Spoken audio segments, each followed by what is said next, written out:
Please, Jonathan, come in. Fascinating, is it not?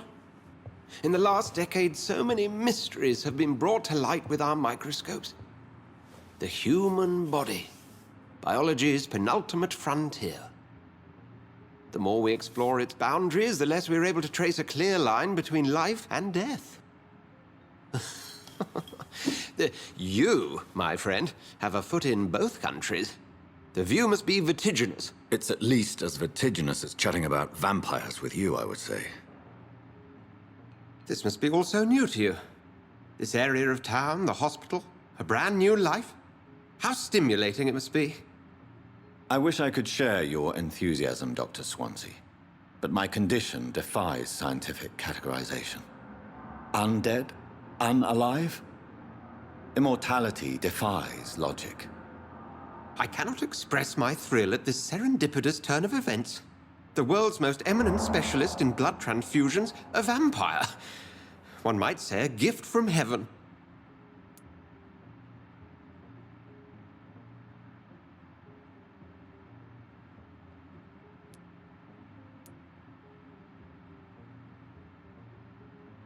It may seem strange, but your words have brought me some comfort here. Forgive me. I've been an admirer of your work for a long time, and now you are so much more than a brilliant physician. And please, call me Edgar.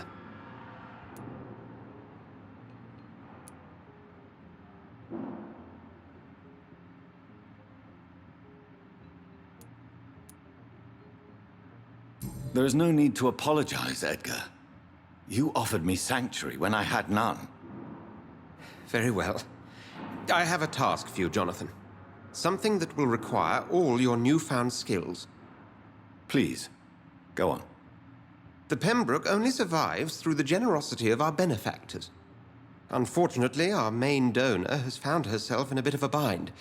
Now, if you could help her out... A spokesman or politician is what you need. That's not my calling. And until I come to understand what has happened to me, I require discretion. Discretion is in order, Jonathan. Lady Ashbury has recently received rather indelicate correspondence that, if revealed, would jeopardize her position. And you would like me to eradicate this threat? By the stole, of course not. I would just like you to pay her a visit. Her ladyship is certainly near the tents outside, tending the sick. You can't miss her. Look for someone impossibly delicate. Accepted. I'll see what kind of trouble Lady Ashbury is in.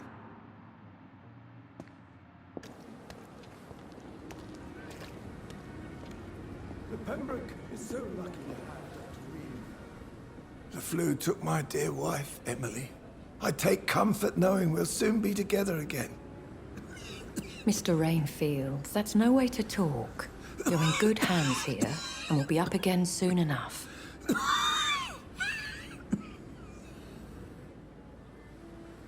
Now do me a kindness and get some sleep. I'll be back round later. Your words are kind, the blessings of an angel. You're the sweet, sweet Lady of Mercy.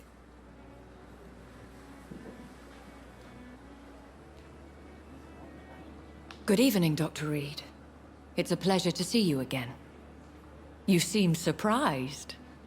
Dr. Swansea has brought me up to speed concerning your recent appointment to Pembroke Hospital. You're a the lady who saved me that night, before vanishing into thin air. I remember you from the pub with Dr. Swansea. Indeed. Allow me to introduce myself formally this time. My name is Lady Ashbury. I remember you well, in spite of the brevity of our encounter.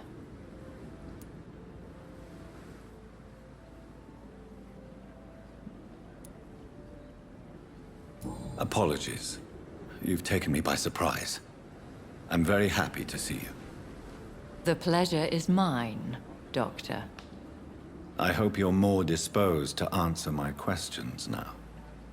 You must have countless questions, but our rather urgent matter first. Swansea has explained. My cover, if you prefer, has been compromised.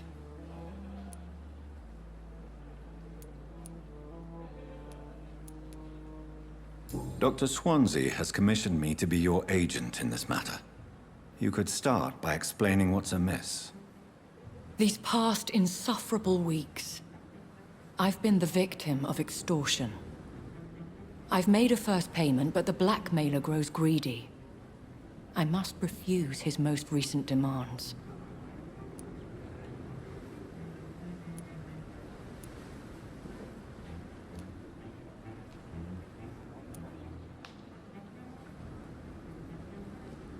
Please continue. Every detail is essential. I'm your man. My embarrassment in this matter is eclipsed only by my shame at having put the hospital at risk. The threat from our anonymous scoundrel is clear. A list of dates. My visits coinciding with the dates of suspicious patient deaths due to massive blood loss. Both are afflicted with a thirst for blood, Lady Ashbury. That is our nature. By vocation, we also have reason to visit the hospital. Logic dictates. In all honesty, I'm not simply a patron to the hospital. My visits serve a dual purpose. Dr. Swansea has been treating my condition with a revolutionary technique of blood transfusion. It seems you are a specialist in the domain. I'll take care of it. Do you know where I should start? If that was the case, I'd settle the matter myself. You could talk to our local gossip, Harriet Jones. Not a pin drops here without her hearing about it. I'll meet that woman now. My life, as others know, is in your hands, Dr. Reed. I'm sure of your discretion, but I do fear your powers of persuasion will be put to the test. When this is resolved, I'll be your obligé. I'll answer all questions in regards of your condition. What is this? Who are you? Get out of my room. There's no need for alarm, madam. I'm Dr. Reed, the new surgeon. Preposterous. Dr. Reed, you say? I don't want some bumbling intern. Where's Dr. Swansea?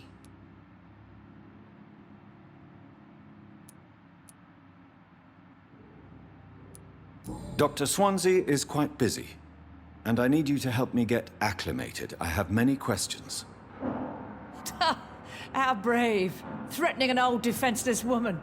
You know how long I've been a patient here? You've picked the wrong fight. I'm Harriet Jones. Harriet Jones?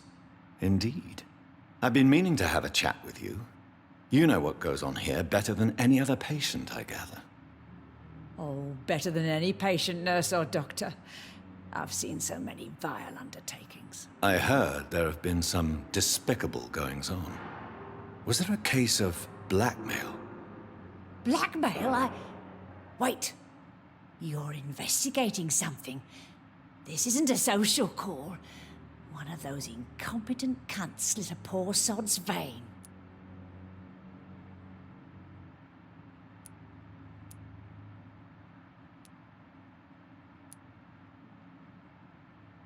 I assure you, madam, this is not an investigation into a possible medical error. Debauchery, then? Nurses Crane, Hawkins, Brannigans, whores, all of them. They can't keep their legs shut. I've seen them scratching slutty sores. Really? Well, if you have irrefutable proof, I'll not have the staff behaving in such a manner here. This is your business, Doctor, not mine.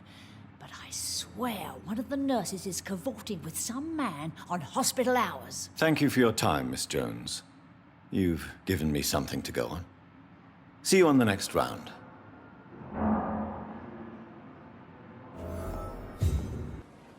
Good evening, nurse. I'm Dr. Jonathan Reed, the new surgeon here at the Pembroke. Dr. Swansea has already told us about you, sir. I'm Nurse Gwyneth Brannigan. Welcome to the Pembroke Hospital. Did he really?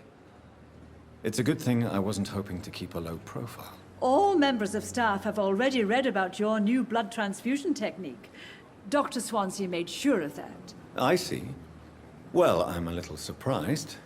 But I suppose I'll just have to deal with this unexpected notoriety. You must know, blood transfusions are Dr. Swansea's primary subject of research.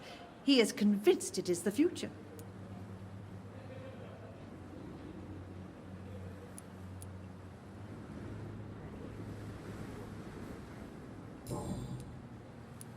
How are things here? Not good, to say the least. We're struggling against an invisible enemy, more lethal than any bullet from a gun. It's hard, Doctor. An invisible enemy? Quite a poetic term for a disease, especially from a nurse. Sorry, Doctor. These last few weeks have been exhausting. We could all do with a good night's sleep.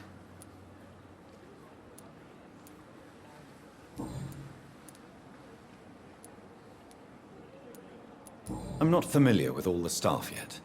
Perhaps you could help me. Brilliant professionals, most of them.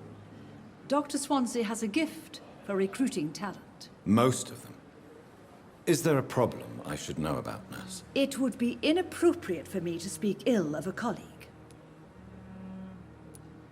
Nurse Brannigan, if you do know something, please tell me. Anything you say will be held in confidence. No. I may disagree with some conduct, but in the end, everybody is doing their best. Is there anyone that stands out? Well, I have never met someone as dedicated as Dr. Tippett's. He should be a standard for us all here. If only he were younger. Why should his age be a problem? I guess it's fair to say he's always pushing himself to the limits. He just doesn't know when to stop and get some rest.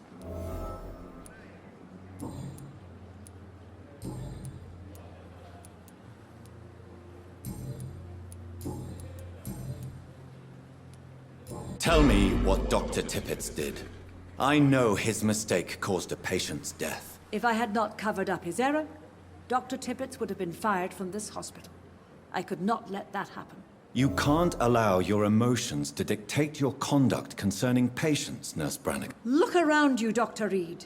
Do you really think we can afford to lose a brilliant practitioner like Dr. Tippett's in our situation?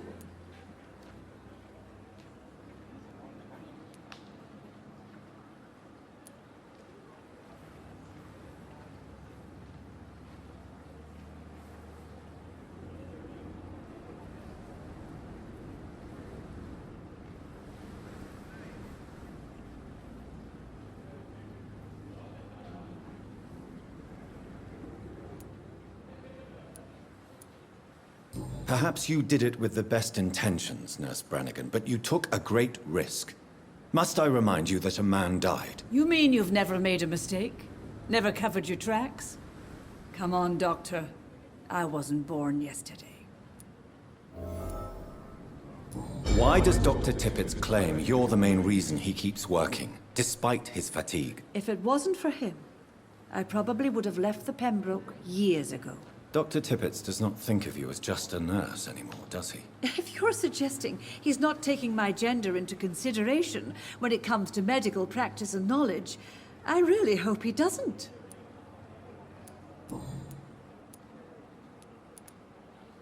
Do you know if any of the hospital staff have criminal backgrounds? The people who work here all come from very different backgrounds, Doctor. Just like the patients. Have you seen a strange man visiting any of the nurses here? I've never heard of such a thing, Doctor.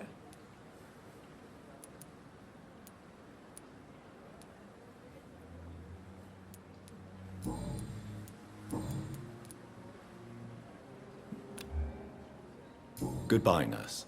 Call me if you need assistance. You're sure you don't come back with me? Nah, I have to see someone at the hospital. Be careful. You look so bad they may keep you as a patient. Fuck 'em. I don't like hospitals, or doctors. Well then, when you go back to Whitechapel, you may find this useful. What is it? A pass for a free medical exam by the best nurse available. Just read it.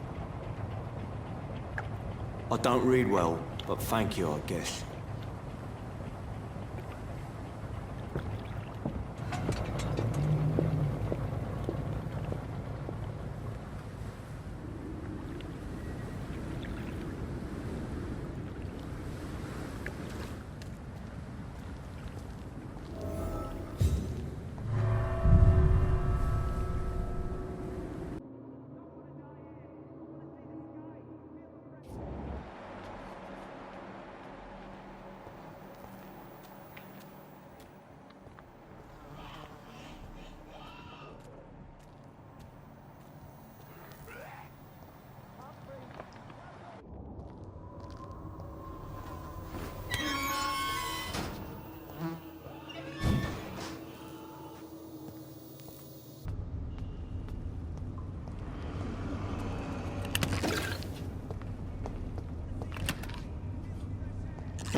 This man has been savagely attacked and dragged to the floor.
What sort of creature is this?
Here's what's left of him.